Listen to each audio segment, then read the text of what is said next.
김동욱이라고 합니다. 늦은 시간까지 이렇게 함께 해주셔서 감사드리고요. 이제 곧 여기 계시는 이송일 감독님과 오늘 상영한 3편의 영화에 대한 그 대담을 진행하고자 하는데요.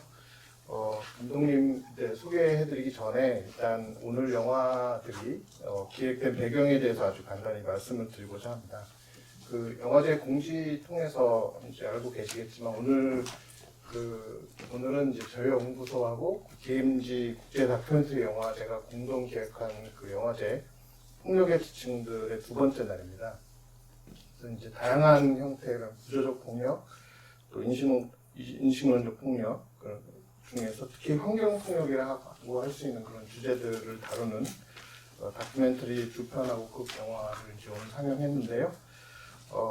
흔히 이제 환경 파괴, 환경 피해라고 하면 그 인류대 그런 자연환경의 어떤 대립구도를 설정하고 그 인류의 탐욕이 이제 생태 위기를 가져왔다. 그런 만큼 인류가 이제 반성해야 한다. 이런 식으로 좀 이해가 되는 경우가 많습니다. 그래서 요즘 인기를 많이 누리고 있는 인류세 담론을 생각해 볼 수 있겠는데요. 이런 인식은 뭐 일면 타당한 지적을 담고 있긴 하지만 좀 본질을 흐리는 그런 측면도 있다고 생각합니다. 그래서 생태 위기를 야기해온 어떤 이윤 추구, 성장, 그다음에 자본 축적을 어떤 기본적인 작동 원리를 삼는 사회 구조 또는 정치 경제 체제에 직접적으로 기여를 하거나 그로부터 많은 이득을 받는 사람들은 사실 인류의 일원이라고 해도 아주 소수에 지나지 않는다고 볼 수 있겠고요. 오히려 많은 이들이 그런 착취적이고 추출주의적인 그런 구조나 체제로부터 억압받고 고통을 받는 것이 현실이기도 합니다. 그에 비해서 이제 정작 생태 위기의 피해는 그런 위기가 야기되는데 가장 책임이 덜한 그런 그 가난하고 힘없는 이들에게 집중되고 있는 게 우리의 현실이라고 볼 수 있겠고요. 다시 말하자면 이제 환경 파괴, 환경 피해라는 것은 그 인류대 자연 환경이라는 그런 이분법적인 도식으로 환원될 수 없는 구조적 폭력이라고 할 수 있지 않을까 싶습니다. 이번 영화제를 기획하는 과정에서 굉장히 많은 그런 환경 다큐멘터리나 영화들을 좀 검토했었는데요.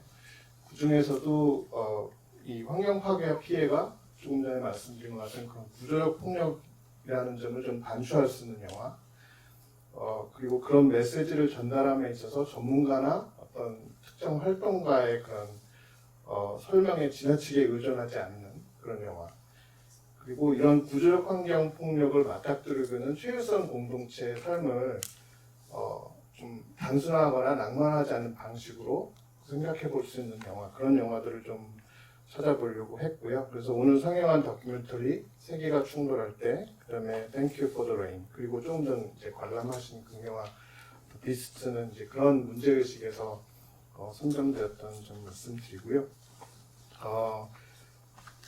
뭐 그 설명은 이제 그 배경 설명 그 정도쯤 될 것 같고, 이 세 영화에 대해서 이제 말씀해주실 이송일 감독님을 소개해드리고자 하는데요. 잘 아시겠지만 감독님께서는 99년에 그 단편 영화 언제나 일요일 같이로 데뷔하신 이래 후회하지 않아, 백야, 남쪽으로 간다, 야간 비행을 비롯해서 성소수자, 10대 청년들의 그런 그 삶과 아픔을 그린 여러 영화들을 만들어 오셨습니다. 작년에는 그 80년대 그 독재에 저항한 학생운동과 40년 후에 이제 그들의 얘기가 아주 흥미롭게 교차하는 그런 영화 제비가 개봉됐었는데요. 지금 OTT를 통해서도 보실 수 있으니까 아직 못 보신 분들께는 추천을 드립니다. 그리고 이송일 감독님은 이제 영화 제작 외에도 굉장히 다양한 이슈들, 특히 이제 기후 위기, 생태 위기, 기후 정역 관련된 그런 기고와 강연 활동을 활발히 해오셨고요. 그래서 이제 영화 팬 이외에도 그 팬들이 굉장히 많습니다. 그래서 뭐 제가 일일이 다 얘기할 수는 없겠지만 노동과 세계에 기고하시는 컬럼, 그 이송일의 영화 직설도 그렇고, 재작년에는 이제 고 홍세화 선생님과의 대담, 새로운 세상의 문 앞에서 출판하셨고요. 엊그제는 기후위기 시대에 춤을 춰라, 기후 생태 위기에 대한 비판과 전망이라는 새 책을 출간하시기도 했습니다. 그래서 이 자리를 빌어 이제 감독님께서 신간 내신 거 축하드리고요. 여러분께도 적극 추천드립니다. 그래서 인터넷이나 서점에서 한번 확인해 주시기를 바라고요. 이렇게 생태위기, 기후위기, 기후정의에 대해서 많은 관심을 가져오신 만큼 오늘 영화들에 대해서 말씀해 주실 가장 적합한 분이라고 생각되고요. 그래서 대담이라고는 했지만 이제 감독님 말씀을 좀 주로 전해 듣고 이어서 질문 시간을 갖도록 하겠습니다. 그래서 아까도 잠깐 말씀드렸는데 최근에 기후위기와 산불에 관한 영화 촬영을 이제 마치시고 후반 작업을 진행하시느라 바쁘신데요. 그래서 바쁘신 일정에도 이렇게 참여해 주셔서 대단히 감사하는 말씀 드리면서 감독님 모시고 말씀 듣도록 하겠습니다. 박수로 환영해 주시면 감사합니다. 저기 뭔가 많이 한 것처럼 소리를 사실은 백수고요.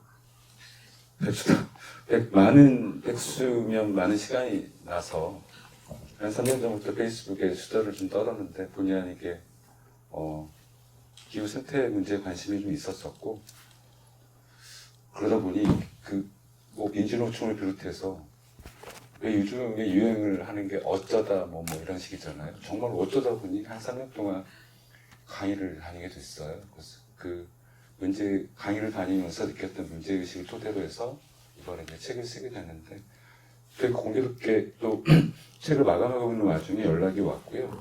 이 세 편의 영화를 폭력의 지층들이라고 하는 전체 카테고리 안에서 기후생태 문제를 다루고 있는 세 편의 영화를 상영을 할 테니 와서 이야기를 한번 같이 해보자 라고 해서 되게 반가운, 첫째로는 가장 들었던 생각은 반가운 마음이었고요. 두 번째는 좀 놀라기도 했었어요. 물론 이제 주최를 하시는 배주연 선생님이나 여기 계시는 뭐 김상현 교수님이 워낙 이제 그동안 해 오셨던 뭐 영화 혹은 그 생태학에 관련돼서 연륜이 있다 보니 그 고른 영화들의 면면들이 이렇게 잘 골랐다라는 생각이 들어서 여기 오는 발걸음이 좀 가벼우면 안 되는데 가벼운 마음으로 오게 됐습니다.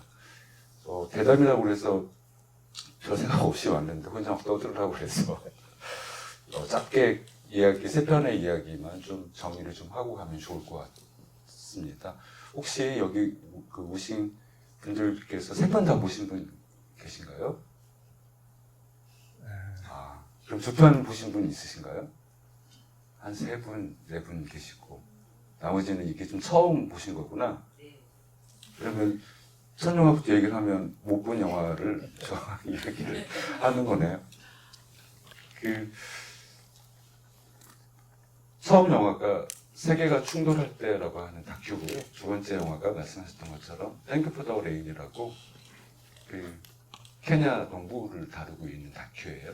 그 세 번째는 보셨던 영화인데 공교롭게 좀 함축될 수 있는 개념들을 제대로 잘 표현하고 있다는 생각이 들어서 첫 번째 영화는 세계가 충돌을 할 때인데 사실은 추출지라고 하는 단어를 머릿속에 입력을 하시면 좋을 것 같습니다. 영화 내용은 페루에서 석유 유정이 이 아마존 지역이랑 많이 걸쳐져 있어요. 근데 당연히 거기에서 오랫동안 조상대대로 적어도 수천 년 이상 살아왔던 선종인들이 있죠.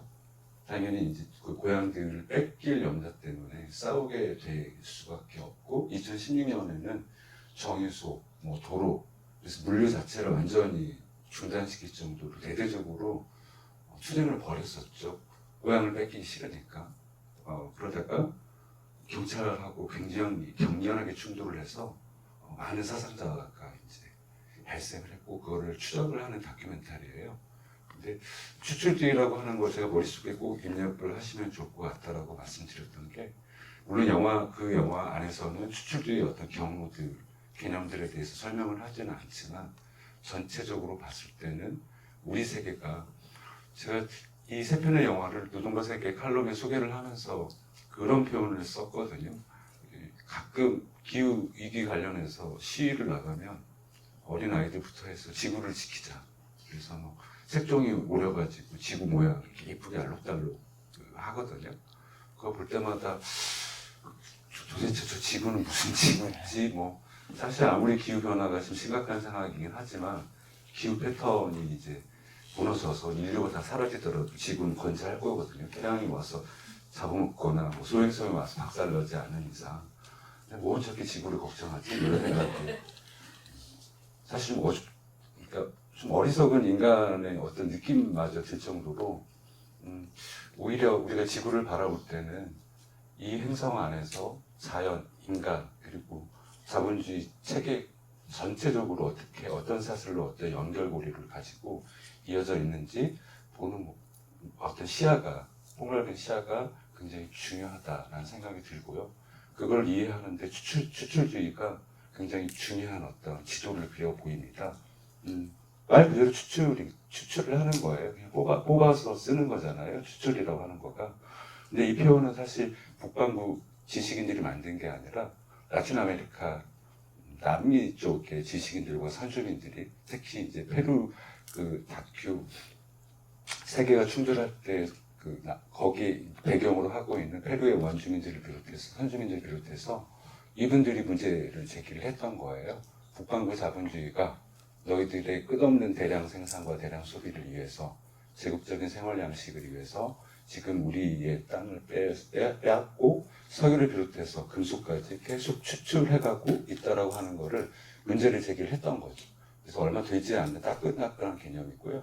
요 근래에는 추출주의라고 하는 거를 그 개념을 기본 삼아서 생태학적인 어떤 접근들이 굉장히 지금 활발하게 이루어져 있고요. 북반구 쪽에서도 자성과 반성을 통해서 바라볼 필요가 있다라는 차원에서 추출주의를 이제 주된 학제적인 용어로 많이 사용하고 있는 상황입니다. 그 2016년에 대대적인 시위를 배경으로 제작을 했던 다큐인데 사실은 그 싸움 이후에도 지금 페루 쪽 그 아마존 같은 경우는 페루, 브라질, 콜롬비아 다 걸쳐져 있어요. 물론 브라질이 가장 많이 걸쳐져 있긴 한데 페루가 좀 안쪽에 들어와 있거든요. 그렇다 보니 석유 그 선주민 공동체랑 석유 유정이 겹쳐지는 게 1000개가 넘다고 해요. 1000개가 넘을 정도로 그 영토에서 걸쳐져 있는 거 석유 유정이. 그런데 계속 이제 뽑게 되는 거죠. 그러다 보니 계속 지금 현재까지도 싸우고 있는 와중이고요. 요즘에는 이제 추출이 석유만 추출하는 게 아니고요. 금속, 히토리움, 추출을 해야 되잖아요. 심지어 대두 생산을 위해서 콩을 생산하기 위해서 열대우림을 불태우거나 결체를 하게 되죠. 이것도 역시 콩을 추출하기 위해서. 근데 요즘에는 요 근래는 가장 심각하게 추출을 하려고 하면서 아마존 열대우림이 부서지고 있는 지점이 뭐냐면요. 탄소 배출권 때문에 그래요. 특히 전 세계적으로 탄소 배출권에 관련돼서 아마존 열대우림을 시장화했던 지역이 바로 페루입니다. 예를 들면 우리는 탄소 배출권 뭐 좋은 거 아니야라고 생각을 하잖아요. 여기에서 오염을 시키면 저쪽에서 숲을 보존하면 이렇게 똑같이 상쇄될 수 있다라고 생각들을 보통 하잖아요. 그런데 실제적으로 그냥 멀쩡한 숲이 하나 있다고 칩시다. 보통 탄소 배출권은 이런 방식으로 작동을 해요. 내가 저 나무를 벨까 말까 안 베기로 결정했어. 그러면 탄소 배출권을 발급을 할 테야. 너희는 나한테 돈을 줘. 이런 방식으로 작동이 되고 있거든요.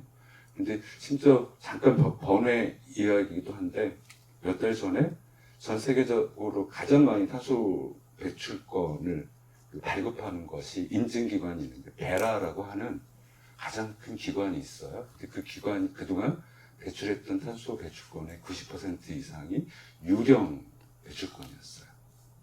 전혀 숲을 보존하지도 않았었고 제대로 그냥 뭐 저기 있었던 숲인데 그만 제가 말씀드렸던 방식으로 나는 안 뺄 거야. 이미 있는 숲인데 뭐 그런 방식으로 배출들을 해왔던 거죠. 제가 이 말씀을 드리는 거는 페루 같은 경우가 가장 먼저 전 세계에서 탄소 배출권을 위해서 아마존 열대우림을 보존한다는 명목으로 그 안에 살고 있던 선주민들은 그러면 어떻게 되겠습니까?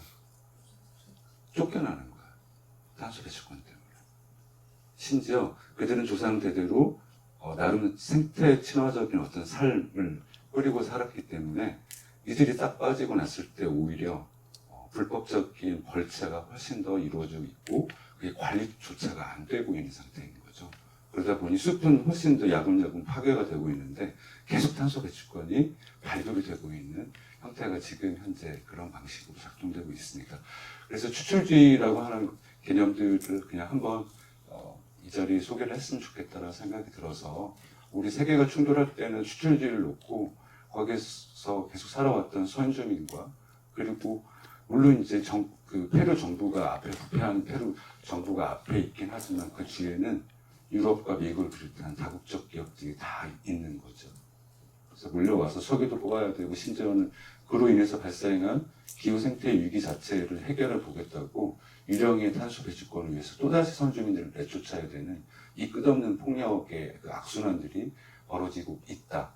그래서 더 구체적으로 알고 싶으면 때는 이때니까 홍보를 해야 되겠네요. 기후위기 시대에 춤을 추어요. 어제 나온 제 신간에 아주 그 페이지를 좀 많이 할애를 해서 소개를 했습니다.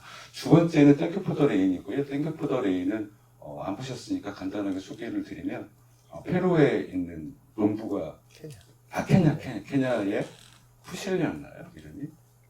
저도 이름을 지금 기억을 못. 한 농부가 계셨는데 네덜란드에 있는 다큐멘터리 작가가 우연히 보게 되는데 이 양반이 굉장히 기후변화에 걱정을 많이 하세요. 그래서 농촌 사람, 자기 마을 사람들한테 기후변화를 설명을 하면 이분들은 뭔 얘기를 하는지 막 졸기도 하고 무관심한 상태이기도 하고 너무 흥미로우니까 이 다큐멘터리 감독이 이 농부한테 카메라를 건네줘서 당신의 일상을 한번 찍어보십시오 라고 하면서 시작되는 영화고요. 계속 끝없이 이 농부는 나무를 심습니다. 이 주변 마을 사람들도 무시하고 뭘 하더라도 지금 현재 10년 동안 그 당시 자기 일상을 찍을 때는 10년 동안 걸친 가뭄 때문에 농사 자체를 짓기가 너무 힘들었던 상황이에요. 근데 갑자기 10년 후 지나고 나서는 홍수가 와가지고 다 쓸어가 버리는 상태인 거죠. 그런 상황에서도 계속 끊임없이 나무를 심게 됐고 그러다 2015년쯤에 21번째 그 COP 유엔 기후변화 협약 당사국 총회가 매년 11월 달 즈음에 매년 나라를 바꿔가면서 회의가 열리거든요. 21번째가 중요한 거는 2015년에 파리에서 열렸던 우리가 다 알고 있는 뭐 탄소 중립이라든지 1.5도씨로 금세기 말까지 1.5도씨로 막아보자 이런 여러 가지 어떤 강령처럼 우리들이 알고 있는 것들이 그 2015년에 파리 기후협약에서 맺어졌거든요. 그 회의에 케냐의 농부가 이제 같이 가게 돼요. 그래서 지금 현재 남반구, 특히 아프리카 지역의 농부들이 기후이기 때문에 얼마만큼 힘든 삶을 살고 있는지를 전 세계 리더들 앞에서 이제 이야기를 하게 되죠. 그런데 그들은 계속 제대로 감축의 의지도 별로 없고 정치인들 하는 걸 보고 굉장히 분개를 해요. 그래서 마지막 다큐 마지막 즈음에는 너희들이 안 겪어봐서 그래 이 부유한 북반구 거의 욕을 하는 장면이 있는데 다시 이 사람은 그 환멸을 느끼고 다시 고향으로 갑니다. 그래서 고향에 가서 그 주변 또 농부들을 설득을 해서 같이 협동조합 형태로 농사를 짓기도 하고 계속 나무를 심어요. 그래서 그 작품은 정확하게 이 두 번째 작품의 핵심적인 단어는 기후정의입니다. 케냐는 전 세계에서 배출된 전체 온실가스 배출량의 0.4% 정도 책임밖에 없거든요. 근데 그 사하라 이남 쪽 아프리카 지역이 가장 먼저 지금 현재 두들겨 맞고 있죠. 혹독하게 가뭄이 오거나 혹독하게 홍수가 오거나 그래서 매년 이제 저는 이제 저도 구독하는 그 트위터 계정이 있어요. 그래서 아프리카 기후정의 활동가들이라든지 이런 사람들을 계속 팔로우를 해서 정보들을 얻기도 하고 이들이 어떻게 살아가는지를 보게 되는데 너무 힘들죠.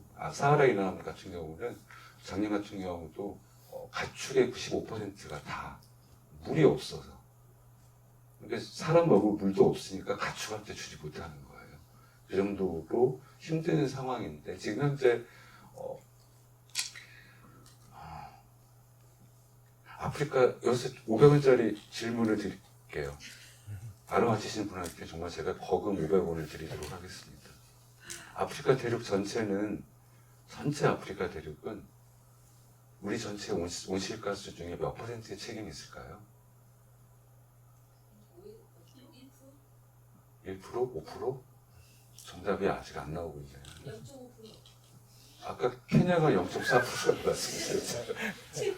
10% 아닌가요? 네, 10%. 뭐 계속 얘기를 하면 나오겠죠? 4%, 대략 4% 정도의 책임이 있어요. 생각해 보세요. 근데 그러면 거꾸로 한국은 북한 빼고 남한은 몇 퍼센트의 책임이 있을까요? 이건 누적 배출량이에요. 지금 현재가 아니라.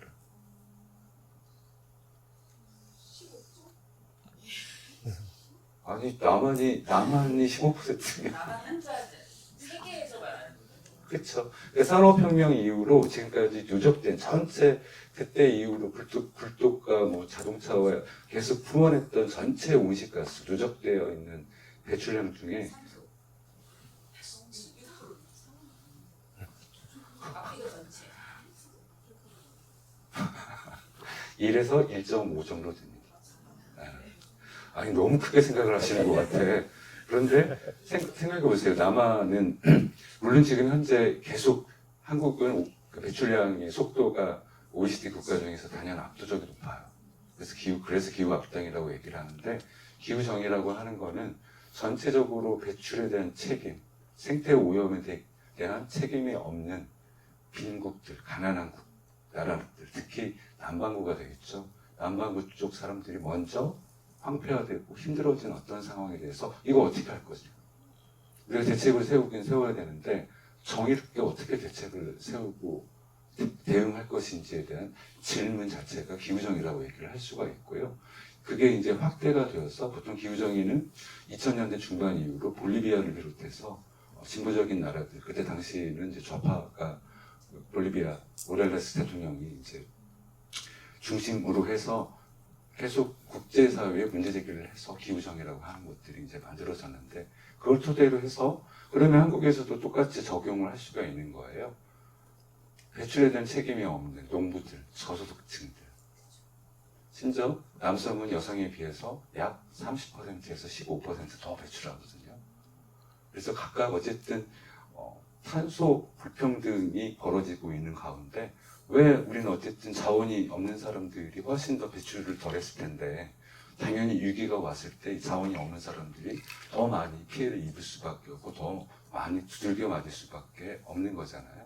그래서 기후정의 질문을 할 수밖에 없는 거고요. 요 근래 들어서 한국에서도 이제 한 2년 전부터 기후정의 운동이 활발하게 지금 펼쳐지고 있고 전 세계적으로 지금 펼쳐지고 있는 상황입니다. 그래서 두 번째 땡큐 포 더 레인은 한번 기회가 되시면 사실은 보시려면 이 영화제가 끝나고 나도 DMZ에서 온라인에 다 모든 영화를 올린다고 하더라고요. 일주일인가 뭐 열흘인가 계속 보실 수 있거든요. 그래서 땡큐 포 더 레인을 보시면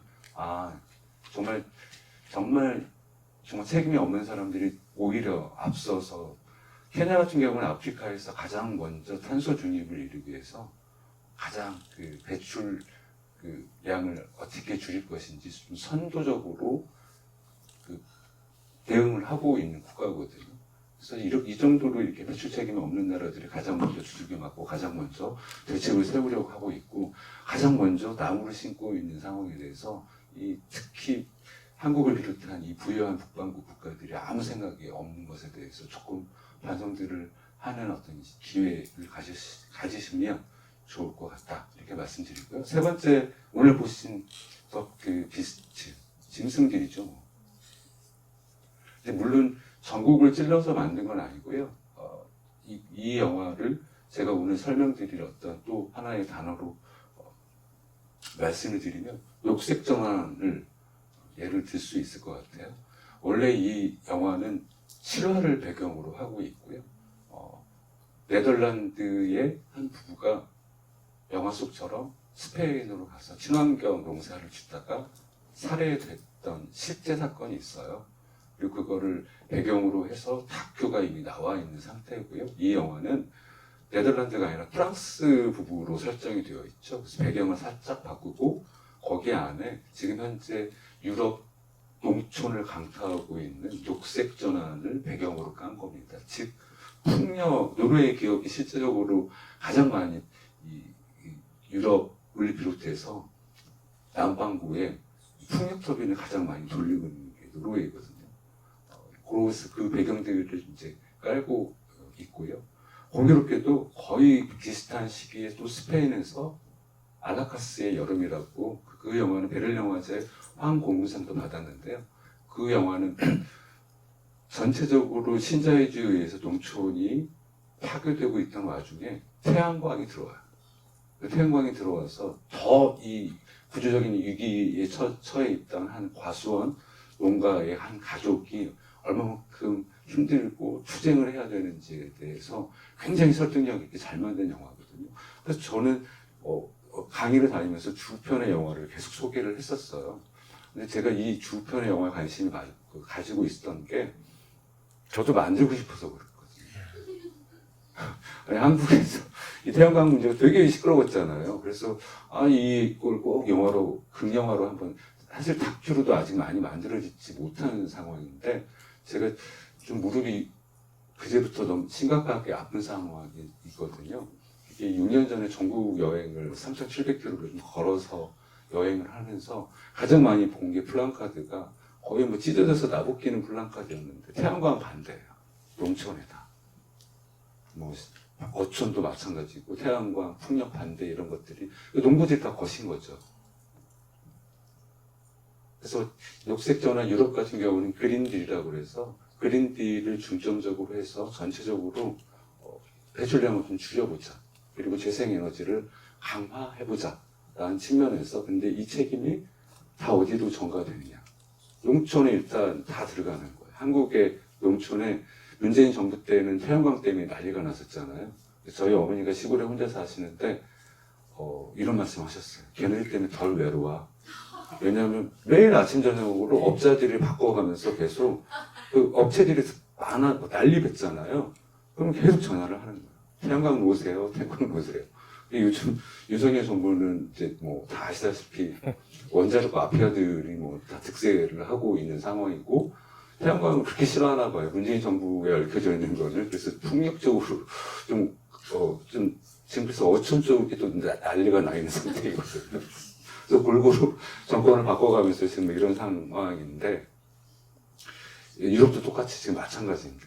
특히 메탄을 감축하자 뭐 이래서 농사 짓고 있던 농부들한테 살충제 쓰지 못하게 하고 비료 쓰지 못하게 하고 특히 단적으로 네덜란드 같은 경우가 축산업이 굉장히 강국이에요. 소를 많이 키우잖아요. 유럽에서도 가장 많이 소를 많이 키우는데 여기 이 질소를 비롯해서 메탄을 좀 줄여보자라고 그래서 소를 못 키우게 하는 거예요. 그러니까 농가 자체를 축산을 못하게 만들게 하다 보니 작년 한 해 동안 유럽은 농부들이 트랙터를 몰고 다 도심으로 갔었습니다. 네덜란드, 뭐 브뤼셀, 뭐 프랑스, 뭐 독일, 그래서 어마무시하게 그러니까 프랑스 같은 경우도 몇 달 전까지만 해도 계속 농부들이 시위를 했던 거가 농사를 어떻게 지으라는 거냐. 살충제 못 쓰게 하고 질소 못 쓰게 질소 비료를 못 쓰게 하면 우리 다 감축하라면 어떻게 하라는 거냐. 지금도 살기 힘들어 죽겠는데 너희들이 세계화와 자유무역 때문에 농산물 가격이 다 떨어뜨리고 농지 자체도 굉장히 지금 현재 그 소유화하는 방식들이 대기업 위주로 좀 돌아가고 있기도 하고 기존의 어떤 보조금도 다 대농들 중심으로 지금 편제되어 있는 상황인데 이제 와서 지금 그 줄이라고 하는 거가 말이 되느냐. 그리고 이 영화 속처럼 계속 농촌에 계속 풍력터빈 혹은 태양광을 깔기 시작하는 거예요. 그래서 지주들은 사실은 돈을 더 준다고 하면 풍력터빈을 그냥 설치하라고 하죠. 태양광을 더 하라고 하죠. 그리고 농지가 없는 그 농부들은 어떻게 될까요? 그러니까 환장하겠는 거예요. 여러 가지가 환장하겠는 상황인데 그러다 보니 농부들이 분노를 너무 지금 하고 있는 상태입니다. 유럽 농부들이. 그래서 네덜란드는 전 세계가 깜짝 놀랐죠. 작년에 농민당이 압승을 했어요. 지방선거에서. 그 분노 때문에. 그리고 결국에는 극우가 계속 지금 부상을 하고 있는 상태고요. 저번 주에 끝났죠. 프랑스가 아니라 유럽 의회 선거에서는 프랑스 같은 경우는 극우가 어마무시하게 많이 득세를 한 상황이고, 거기 저도 어디 돌아다니면서 29살이라고 계속 사람들을 세뇌하고 있는데, 프랑스의 국민연합이 굉장히 큰 마린 르펜 다음으로 새 얼굴이 29살이에요. 바르델라가 뭐 이런 청년인데 극우의 새로운 얼굴로 떠올라서 지금 현재 프랑스가 위험한 상태로 접어들고 있고요. 독일 같은 경우는 히틀러 이후로 극우 세력이 지금 가장 커지고 있습니다. AfD가 지금 이번에 그 유럽 의회 선거에서도 뭐 부패 스캔들 이런 것 때문에 좀 떨어질 줄 알았는데 거의 14% 이상 장악을 해버렸거든요. 근데 그 배경 중에 하나가 독일 같은 경우는 AfD가 갑자기 부상하게 됐던 거는 거기는 이제 난방이 있죠. 우리는 난방을 뭘로 해요? 천연가스로 하잖아요. 천연가스를 열 펌프 방식으로 다 바꾸자가 그 독일 3인당과 녹색당의 신호등 연정을 통해서 그걸 정책으로 가지고 지금 이렇게 드라이브를 걸고 있는데, 문제는 시민들한테 일부 비용을 전가를 시키는 거예요. 시민들 입장에서는 지금 아니 열펌프로 지금 난방 시스템을 싹 바꾸려면 돈이 막 들어가야 되잖아요. 그래서 이 분노가 AfD가 커지게 된 배경이기도 하고, 이래서 전반적으로 기후 생태 위기를 해결하기 위해서 1차적으로는 농부들한테 어떤 책임들을 전가하고, 두 번째는 시민들한테 책임을 전가하는 방식으로 지금 작동이 되다 보니 계속 불만들이 속출하고 있고, 이게 과연 정의로운 전환도 아니고 궁극적으로 사실은 답은 간단합니다. 난방 시스템이나 주택 시스템에 관련돼서 공공화를 강화를 하는 거예요. 그래서 부유세든 싹 뜯고 받아내서 그거를 확 바꾸는 게 가장 사실 불만도 줄이고 시스템도 민주적인 방식으로 갈 수 있는 건데, 녹색 자본주의는 그러지 못하고 있는 거죠. 계속 책임들을 전가를 하게 되고, 그들은 그러면서 계속 농부들을 향해서는 님비들이라고 얘기를 하고 있는 상태인 거죠. 근데 한국 같은 경우는 되게 서글펐던 게 몇 번에 걸쳐서도 농촌 같은 경우도 정의로운 전환이 필요하다. 사실은 토지 이용 변화가 바뀌는 게 맞아요. 질소비를 주지 말아야 되고 살충제 주지 말아야 되는데, 그러려면 이 농부들이 그렇게 할 수 있도록 친환경 농법을 할 수 있도록 구조적으로 정의로운 전환을 당연히 비용들을 다 해야죠. 근데 그러지 않은 채 너희들이 그동안 해왔으니까 뿌려왔으니까 이제 책임이 있잖아, 뭐 이런 방식으로 전가를 하면, 지금 한국 농촌은 뭐 매일 우리가 듣는 얘기가 소멸 이런 얘기를 하잖아요. 근데 그 와중에서도 저도 되게 화가 났던 게 그 한국의 기후 활동가들, 기후 단체들, 이런 사람들이 우리 메탄을 줄여야 돼. 그래서 우리 논 있잖아요. 벼농사 짓는 논물을 빼야 돼요. 이러면서 농부들한테 오지랖을 떠는 거를 보고 되게 분노를 많이 했거든요. 다 지금 유럽에서 했던 방식을 따라와서 하고 있는데 그렇게 하면 안 되죠. 사실은. 당연히 유기농법으로 가긴 가야 되겠지만 공정한 어떤 생태 전환을 할 필요가 있는 건데 그러지 못하고 있는 거죠. 그래서 이렇게 비스트 금방 보셨던 영화를 보셨다면 알라카스의 여론도 한번 꼭 보십시오. 굉장히 작품성도 굉장히 좋고, 그래서 주변의 영화를 보시면 지금 현재 유럽에서 왜 농부들이 트랙터를 몰고 가고, 심지어 선거 스페인이고 무엇이고 스페인 같은 경우는 구구파가 계속 지금 부상을 하고 있는데 그 젖줄을 재고 있는 게 스페인 농부들이에요. 거기도 녹색 전환 때문에 지금 분노, 심지어는 물도 못 쓰게 하고 있거든요. 스페인은 특히 지중해 쪽 유럽들은 가뭄이 너무 심각합니다. 그리고 스페인은 유럽의 별명이 유럽의 과수원이에요. 유럽인들이 먹는 채소의 30%는 스페인에서 나오거든요. 근데 가뭄이 너무 심각해진 거야. 스페인은 딸기가 없으면 유럽의 딸기가 사라지게 되는 상황인데, 이 물 자체를 어떻게 할 것인지 때문에 스페인은 농부들이 물시를 지금 벌이고 있는 상태예요. 그러니까 쉽게 얘기하면 우리는 물을 파잖아요. 근데 물이 부족하니까 물 못 파게 하는 거야. 그럼 당연히 싸울 수밖에 없는 상태인 거죠. 그럼 이걸 어떻게 할 것인지에 대해서 책임을 전가하는 게 아니라 다 모여서 계속 이야기하고 이걸 어떻게 공정하게 전환할 것인지 테이블에 올려야 되잖아요. 그게 기후 정의이기도 하고, 근데 그게 지켜지지 못하는 상황이어서 복수를 막 지지하고 있죠, 농부들이. 그러다 보니 계속 그들이 부상을 하고 있는 여러 가지 요인 중에 이 농부들의 분노가 큰 역할을 하고 있는 상태다. 사실 비스트리처럼 한국도 태양광도 똑같이 여기 보면 분열이잖아요. 생태 농업을 지으려고 하는 농부가 있고 그냥 땅과 밀접하게 한번 살아볼까라고 하는 농부도 있는가 하면 아니, 땅 임대하거나 팔아서 돈 벌려고 하잖아요. 근데 보통 예전에 우리 식민지 제국주의 국가들이 식민지 가서 가장 먼저 한 게 분할 통치하는 거예요. 이 영화에서처럼 너 이거 하면 우리가 얼마 줄 건데. 그러면 한쪽은 안 하겠다, 지키겠다 땅을. 한쪽은 그냥 넘겨 라고 해서 분할을 했던 방식으로 지금 현재 유럽 농촌이 지금 그런 비스트처럼 그리고 한국 같은 경우가 되게 더 심각한 상태인 거죠. 농촌들이 다 와해가 되고 있는 지점 중에 그 하나가 계속 태양광이라든지 뭐 이런 것들이 한쪽은 반대하고 또 한쪽은 하게 되고 근데 둘이만 박 터지게 싸우게 만드는 거예요, 사실. 노르웨이 기업이 했던 짓처럼. 그래서 이 도시인들한테 제가 막 돌아다니면서 강의를 하면서 이거 굉장히 중요한 문제다라고 얘기를 해도 여전히 관심이 없어요. 그리고 나중에는 농부들이 우경화되면 욕만 대따위 하겠죠, 이제. 이 어떤 현실적인 구조 자체를 이해하지 못하면 이렇게 될 수밖에 없다. 전체적으로는 제가 지금 마무리할 시간이 거의 다 와서 전체적으로는 기후 생태 위기가 굉장히 큰 문제이죠. 그리고 가장 근본적으로 그래서 가장 근본적으로는 정말 민주적인 방식이고 정의로운 방식들을 계속 개발을 해야 되고 어떻게 할 것인지를 이야기를 해야 되는 어떤 지점으로 왔고요.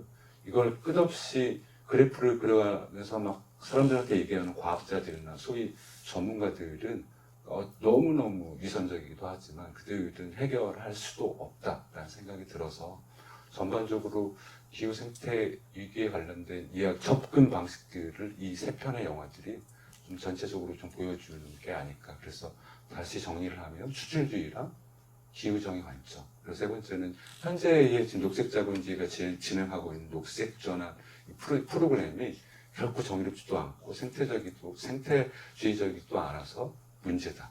그러면 우리는 어떻게 해야 되지? 라고 하는 질문들을 주는 세 편이다. 이런 말씀을 드리면서 제 이야기는 여기서 멈추도록 하겠습니다. 감사합니다. 세 편의 영화를 추출주의, 그다음에 기후정의, 그리고 정의롭지 못한 녹색전환의 문제에 대한 그 세 가지 키워드로 잘 설명을 해주셨고요. 조금 말씀을 다 해주셨지만 이제 부연 설명을 드리면 사실 저희가 미국이 워낙에 트럼프가 대통령이 되기도 하고 기후위기를 부정하는 그런 세력들도 많고 그러다 보니까 유럽의 상황을 조금 낭만화하거나 너무 미화시키는 경향이 있는 것 같아요. 유럽 그린딜이 환경운동 진영 내에서도 유럽 그린딜을 굉장히 모범적인 사례로 여기는 경우를 많이 봐서 조금 저도 상당히 문제의식을 느꼈는데요. 왜냐하면 현재 진행되고 있는 유럽 그린딜이라는 게 이미 말씀해 주셨지만 굉장히 이윤 추구, 그다음에 성장에 계속된 그런 추구, 그다음에 자본 축적 이런 것들을 기본 논리로 깔고 있는 녹색 자본주의 프로젝트라고 할 수 있거든요. 그래서 기본적으로 자연 환경을 상품화하고 수익성을 높이고 그래서 계속해서 대기업이나 이런 쪽에 유인을 그런 시장 인센티브를 줘가지고 유인을 하는 방식으로 기후위기를 해결할 수 있다라는 생각이고 그러다 보니 이제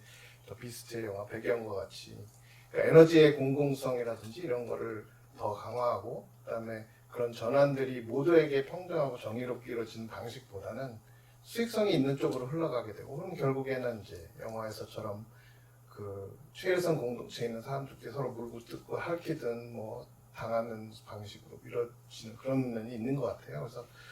그래서 그래서 이제 오늘 아까 감독님 말씀해 주셨지만 스페인 같은 경우에는 농민운동과 지역 공동체 운동들이 이렇게 정의롭지 못한 녹색 전환의 반기를 들면서 상당한 운동과 그 시위들을 많이 했다고 들고요. 그래서 제가 전에 듣기로는 그 비스트 감독인 로드리고 소로고엔 감독이 아마 그 스페인 고야상 수상 그 감독상인가요? 그 수상할 때 그 수상 소감에서 그 이 영화 자체는 사실 그런 직접적으로 그런 환경 분쟁을 다루고 있지는 않지만 이 영화를 만든 데는 그런 배경이 있었다는 그 얘기를 하시면서 그 스페인의 그 지역 운동에서 하는 이런 정의롭지 못한 녹색 전환에 반대하는 운동의 슬로건이 재생에너지는 찬성한다. 그렇지만 이렇게는 아니다. 라는 그 구호가 있다고 해요. 그래서 그 구호를 수상 소감에서 얘기하기도 했다고 이렇게 전에 들었습니다. 예, 그래서 뭐 질문 있으시면 받고 뭐 저도 또 말씀 예. 두 분의 말씀을 들으니까 더더군다나 이생망인가라는 생각이 듭니다. 예, 그래서 아니 그러니까 이번 생은 대한민국을 망했다. 제시하고 있는 마이크 잠깐만 유럽의 예, 여기 잠시만요. 저희가 들을 수 있도록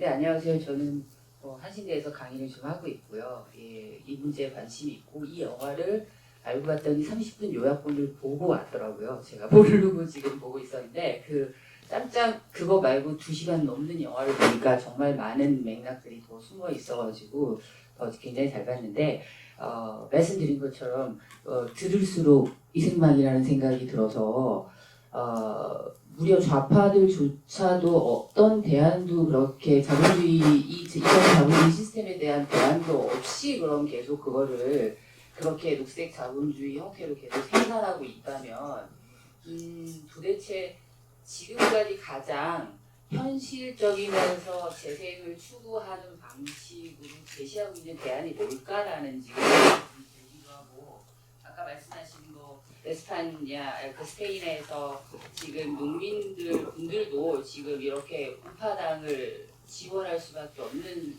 상황에 몰려 있다라고 하면 지금 노동자에 이어서 농민까지 이제 다 우파로 넘어가고 있는 상황이라고 보여지니 더더군다나 이승만이라는 생각이 들기도 해서 이럴 거면 아예 그냥 지금까지 자본주의가 해왔던 성장이라는 키워드를 내려놔야 된다는 얘기를 하고 탈성장을 얘기를 하고도 있는데 아예 후퇴를 얘기해야 맞는 게 아닐까라는 생각이 듭니다. 예, 그래서 혹시 이게 도대체 그러면 이렇게 저희가 이렇게 모여서 개인이 할 수 있는 거는 할 수 있는데 사실은 아시다시피 어쨌든 환경 문제는 결국 정부든 기업이든 이 부분에서 움직이지 않으면 사실은 정말로 손쓰기가 대단히 어려운 부분이잖아요. 저희가 뭐 텀블러를 들고 다니고 뭘 하고 이런 실천들도 하고 이런 모임에도 오고 하긴 하지만 도대체 계속해서 들은 굉장히 이 전망이 안 보이는 안타까움이 있습니다. 이 부분에 대해서 좀 더 좀 되게 아까 말씀을 하시긴 하셨는데도 이렇게 그 레벨에서 움직이고 있지 않다라는 생각이 너무 많이 드네요. 많이 들어서 어떻게 후퇴를 얘기하면서 그 얘기를 해야 되지 않을까요? 이 자본주의 시스템에 대한 탈성장도 아니고 후퇴를 얘기해야 되지 않을까라는 생각을 한번 해봅니다. 네. 선생님들 전망을 생각을 할 때 어디를 보는지가 굉장히 중요한 것 같아요. 근데 유럽을 보면 답이 없어 보이는 게 맞는 거죠, 사실은. 그러니까 요즘에 이 생태학 쪽에서 그리고 기후 정치 씬에서 가장 많이 하는 이야기가 남쪽으로 가라라는 얘기를 많이 하거든요. 희망이 주로 남반구에서 오는. 그러니까 예를 들어서 추출주의를 제가 말씀을 드렸는데, 물론 이제 요즘에는 인기가 많이 없죠. 그 칠레 대통령인 그 가브리엘 보릭이라고 하는 대통령이 있는데 좌파 대통령이에요. 34살의 대통령이 됐죠. 학생운동을 했던 출신인데 그 됐던 배경 중에 하나가 리튬입니다. 그러니까 칠레는 전 세계에서 리튬을 가장 많이 추출하는 나라 중에 하나인데 이 리튬 문제를 어떻게 할 것인지. 왜냐하면 다국적 기업들이 와서 다 몰려와서 막 이러고 있는 가운데 이들은 그럼 리튬을 공용화하는 어떤 이런 이야기부터 시작을 해서 그 보리기 대통령이 되는데 굉장히 큰 영향을 줬었거든요. 근데 칠레뿐만이 아니라 지금 핑크타이드 2가 시즌이 다시 벌어지게 됐던 배경이 다 선주민들의 파워예요.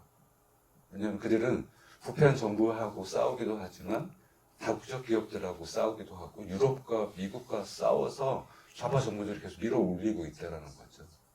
그래서 우리는 어디를 바라보냐, 배워야 되냐. 그러니까 최전선에 있으면서도 그들은 추출지의 가장 맨 앞에 있으면서도 다른 어떤 삶들을 계속 꿈꾸고 시도하고 그 민중들이 싸우는 어떤 과정들이 있는데 우리는 부유한 국방부다 보니 주로 보는 게 미국.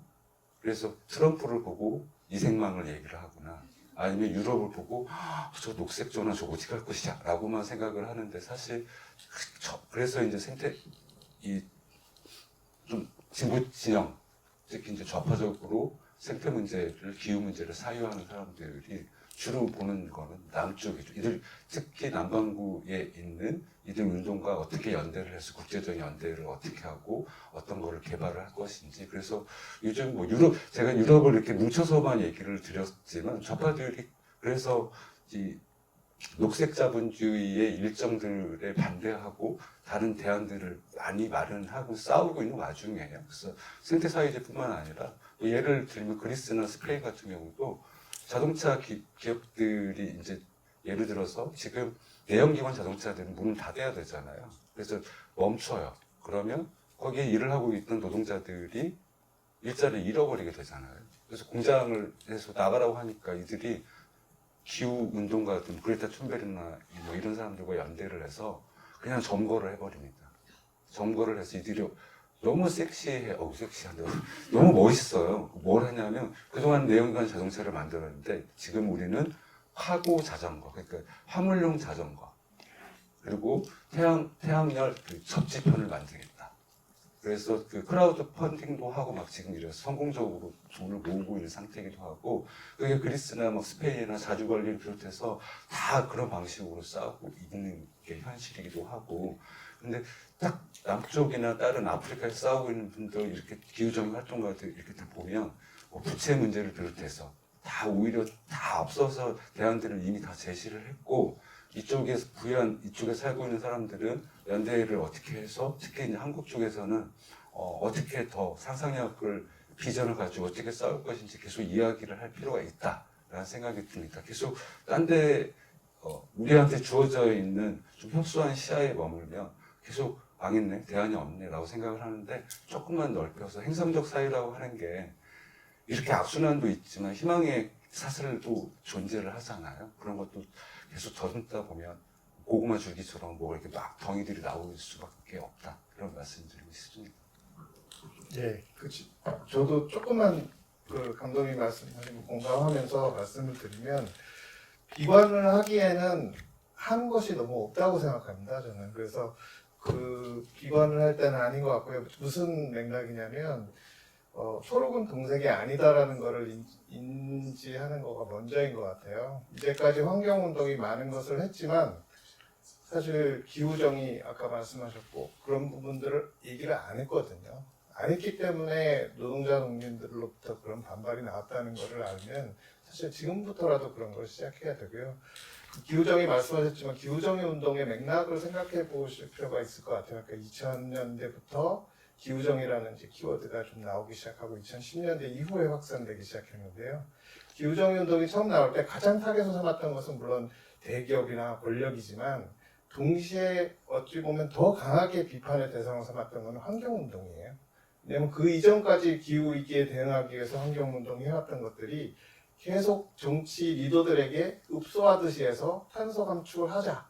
그 대신에 그게 사기업이 주도하건 시장주의를 따르건 그건 모르겠고 어쨌든 급하니까 탄소 배출 감축하자라는 얘기를 하면서 이런 농민들이나 노동자의 문제들에 대해서 눈을 감았거든요. 그래서는 안 된다. 그래서는 아무것도 되지 않는다라고 해서 거기에 대한 대안으로 기후정의 운동이 나온 거고 어떻게 보면 오래됐지만 또 어떻게 보면 굉장히 시작점이 있고 한국에서도 기후정의 운동이 활성화된 건 정말 최근이기 때문에 뭐 어렵지만 제가 볼 때는 아직은 비관하기에는 조금 이르지 않나 이제 시작이다 이렇게 생각이 되고요. 예, 질문 또 예. 죄송합니다. 제가 이 마이크가 좀 섬세한 것 같아요. 저는 평화랑 교육 연결하는 활동을 하고 있는 사람인데요. 영화 세 번째 거밖에 보지 못해서 소개해 주신 것들 다 보고 싶고 오늘 정리해 주신 것도 너무 감사합니다. 저는 보면서 이 영화가 표면적으로는 계속 심장을 약간 조여들게 하는 폭력이 다가오고 있는 걸 예감하게 하는 장면들이 계속 있었고 결과적으로는 앙투안이 죽는 상황이 나타나잖아요. 그러면서 사실 비스트라고 얘기했을 때 쉽게 떠올리게 되는 존재들은 로렌이랑 로렌의 형인 것 같아요. 야만이란 무엇인가라고 했을 때 그 갇혀진 공간 안에서 다른 가능성 없이 살다가 유일하게 자본주의로 편입될 수 있는 기회를 놓쳐야 되는 그 사람들을 야만으로 규정한다는 것이 사실 되게 부당한데 그렇다고 해서 앙투안이 여유로운 것을 가지고 꿈꾸듯이 그곳에 들어와서 몽환적인 삶을 살고 있는 그것과 그들의 삶을 대비시켜서 볼 때 누구도 잘못하지는 않았잖아요. 근데 중간에 앙투안이 풍력 발전을 바라보면서 이렇게 서 있었던 장면과 그 풍력 발전 돌아가는 그게 터빈이 하나가 아니라 쫙 300개 펼쳐져 있는 걸 보면서 저는 제가 요즘 관심 가지고 있는 또 계속 관심 가지고 있는 전쟁과 전쟁 산업에 대한 문제, 탄소 배출과 관련해서 군사활동의 영역이 예외가 되어 있는 상황 이런 것들 사실은 야만이라고 말하고 비스트라고 말하면서 로렌과 형에 대해서 집중하게 만드는데 사실 그 감독이 말하고 싶었던 짐승들은 깔끔한 터빈을 꽂아놓고 뒤에 숨어있는 그 존재들에 대해서 말하고 싶었던 게 아닐까라고 생각하면서 봤어요. 그래서 오늘 이 저녁에 여기 오신 되게 관객분들도 계시고 앞에 감독님, 교수님 계신데 저는 어떻게 하면 기후위기에 대한 여러 가지 논의들이 평화의 문제와 더 밀접하게 연결될 수 있을까? 지금 사람들을 실질적으로 어마어마하게 죽이고 있는 전쟁의 문제와 무기산업의 문제와 무기산업이 배출하는 것들에 대해서는 얘기할 수 없는 그래서 숨어있는 그 비스트 그걸 전쟁의 문제로도 연결하고 싶고 기후정의와 이 정말 생존권에 있어서의 정의 이것에 대해서도 이야기를 좀 나누고 싶다는 마음이 들어서 질문이라기보다는 의견을 좀 청하고 싶습니다. 네, 감사합니다. 네, 감독님 말씀 듣기 전에 시간이 지금 많이 남지는 않은 것 같아서요. 질문을 좀 더 받고 한꺼번에 이게 또 질문 있으실까요? 예.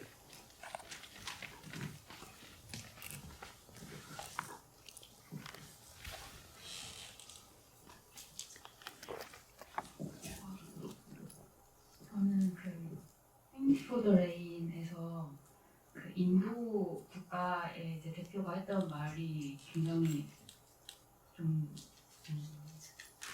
눈에 띄었는데 예를 들어서 이제 서방국 특히 유럽이나 미국을 중심으로 이미 오랫동안 내연 기관차를 타고 많은 발전을 이루면서 많은 오염물을 배출했던 나라들이 이미 기후 위기를 조금 탄소 배출 좀 줄일 수 있는 어떤 산업으로 넘어갔는데 인도와 같은 경우는 지금 사실 그런 오염들을 배출하면서 발전을 할 수밖에 없는 구조에 있다고 생각하기 때문에 충분히 동의하는 말이었거든요. 그래서 그런 부분에 대해서 어떻게 생각하시는지 듣고 싶었습니다. 이쪽 예, 저기.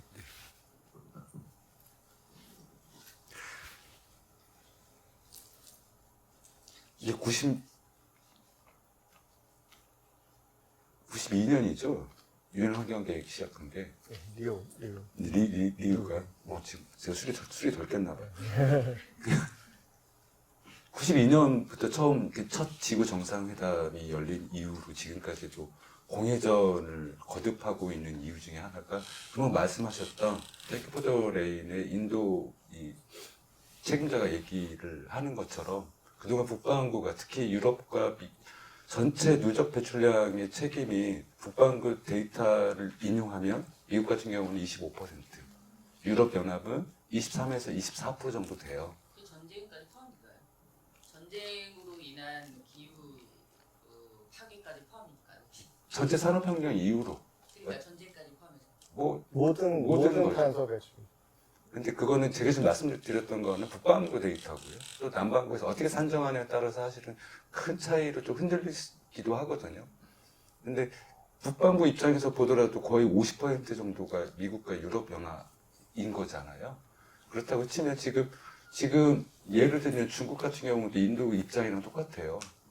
중국은 지금 현재 배출량이 31%예요. 전체 중에. 근데 누적 배출량은 13% 정도 되거든요. 중국이나 인도는 이렇게 얘기를 하는 거야. 그 다큐멘터리의 그 사람처럼 그동안 너희들이 산업혁명 이후로 탄소를 끊임없이 배출해서 물고 지금 현재 흥청망청 물고 빨고 자본주의를 이용해 왔는데 어떻게 이제 와서 너희들은 지금 누릴 만큼 누렸는데 우리한테 그러면 손가락 빨고 있으라는 얘기냐? 라고 얘기를 하기 때문에 계속 현재 지금 국제 협약 자체 안에서 공회적 계속 서로 책임 공방을 하고 있는 거죠. 사실 이 문제가 제대로 풀리지 않으면 되게 힘들겠구나. 그리고 왜 이게 북반구 쪽에서는 계속 녹색 자본주의 어떤 프로그램 내에서 계속 성장을 해야 된다라고 생각들을 여전히 하고 있기 때문에 계속 거의 뱀이 자기 머리가 꼬리 물고 계속 도는 것 같은 느낌인데 요즘 탈성장이나 생태사회주의에서는 정리를 이미 오래전부터 했죠. 뭐라 정리를 했냐면 현재 북반구의 물질과 에너지 처리량을 급격히 줄여야 된다. 그리고 남반구는 어느 정도 발전할 수 있도록 그러니까 이 북반구가 훨씬 줄여야만이 이게 균형을 이룰 수가 있잖아요. 거기다 더한다면 지금 현재 오염산업의 형태들이 아니라 보건이라든지 의료라든지 돌봄의 영역들이 남반구에서 훨씬 병원도 지어야 되고 학교도 지어야 되는 게 사실이잖아요. 그걸 할 수 있도록 북반구가 확 줄일 수밖에 없다라고 하는 입장에서 계속 그래서 국제적인 연대라든지 이런 것들이 필요하다라는 말씀을 드리고 있는 상태인 겁니다. 그래서 저도 그 입장을 지지하고 있는 상황이어서 지금 현재 북반구의 물질과 에너지 처리량을 확 줄여야 되고 남반구가 어느 정도까지 생활 수준이 발전할 수 있는 거는 허용할 수밖에 없지 않을까 이런 생각이 들고요. 그 전쟁 말씀해 주셨는데 국방 산업이 전체 배출하고 있는 게 아주 감추고 있어요. 미국도 감추고 있고 그래도 이제 추적을 해서 계속 매년 업데이트를 하고 있는데 그게 뭐 나라로 치면은 전 세계의 뭐 캐나다급 정도로 전 세계 무기 산업이 배출하고 있는 게 근데 무기 산업의 배출량은 두 번째 문제고요. 가장 중요한 거는 전쟁이 우리가 계속 싸우거나 연대를 해서 더 나은 세상으로 가자라고 하는 어떤 모든 말들을 지운다라는 거예요. 그래서 자조적으로 제가 기후 우울증이 거의 없는 사람인데 딱 한 번 작년에 왔었거든요. 그게 팔레스타인 때문에 그랬어요. 그러니까 우크라이나 전쟁과 팔레스타인 가자 학살으로 이렇게 연동 이어지면서 모든 기후 담론들 다 먹어버린 거예요. 그것 때문에 그래서 가장 좋은 기후정의 운동과 가장 좋은 기후 운동 말씀하셨던 것처럼 평화일 수밖에 없어요. 평화가 전제되어야만 그 다음을 어떤 단계를 넘어갈 수 있는 건데 계속 지금 전쟁이 이 북새통에 다 모든 걸 몰아가 버리면 답이 안 나오는 거잖아요. 근데 그 와중에 결국에는 이게 식민지 이야기더라고요.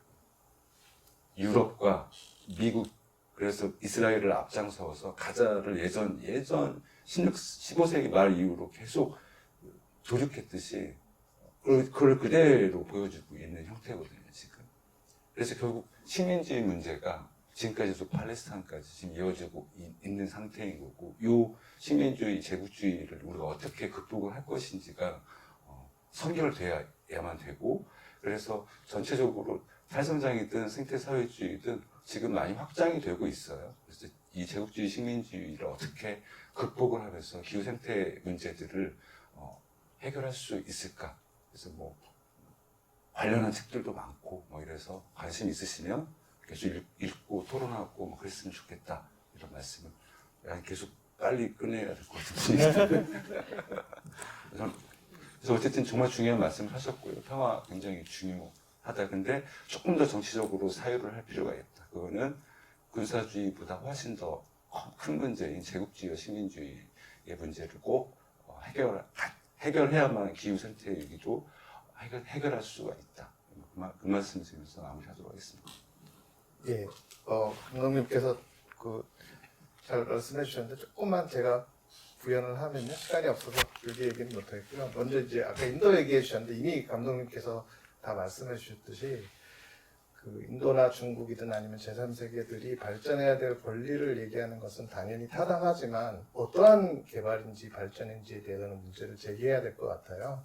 그래서 그 영화에서 나온 인도 대표가 만일 서구에서 계속 추구했던 또는 한국에서 현재 추진하는 것과 같은 성장주의 위주의 그런 발전을 얘기한다면 그것이 과연 누구를 위한 것인지, 인도 안에 있는 노동자나 농민이나 저소득층은 과연 그것을 이득을 보고 있는지, 만약에 그 발전이 궤적이 잘못된 거라면 우리는 착취적이고 추출주의적인 체제에 더 평등하게 참여할 권리를 주장하는 것으로 귀결될 수 있고 그런 문제 해결은 아닐 수 있다.